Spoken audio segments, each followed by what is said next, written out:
Ya, karena orang yang masuk surga itu ada 3 kelompok. Yang pertama adalah orang masuk surga itu mereka melewati hisab tanpa azab. Itu yang pertama. Ya, mereka dihisab dulu tapi tanpa diazab. Dihisab di mana? Entah mungkin di di alam kuburnya, di alam barzah, di padang mahsyar ataupun di yaumul mizan, misal. Tapi dia tidak sampai masuk ke dalam neraka. Ya kan? Tidak sampai masuk ke dalam neraka. Ketika melewati sirat, dia langsung masuk ke dalam surganya Allah Subhanahu wa taala. Tidak mampir di dalam neraka. Itu namanya dihisab tapi tanpa diazab. Ada orang yang kedua yang lebih parah, sudah dihisab, diazab lagi. Nah, itu naudzubillah. Tapi dia masuk surga, Bu. Masuk surga. Ya. Siapa mereka ini?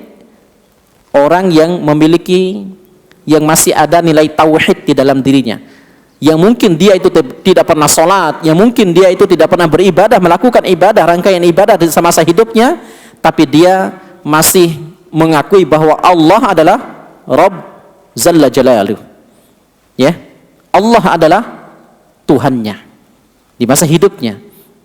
Ya, maka dia ini masuk ke dalam neraka, melewati hisab, kemudian masuk ke dalam neraka, kemudian dia diselamatkan kembali oleh Allah Subhanahu wa taala, disucikan, dimandikan, masuk ke dalam surganya Allah Jalla Jalaluh.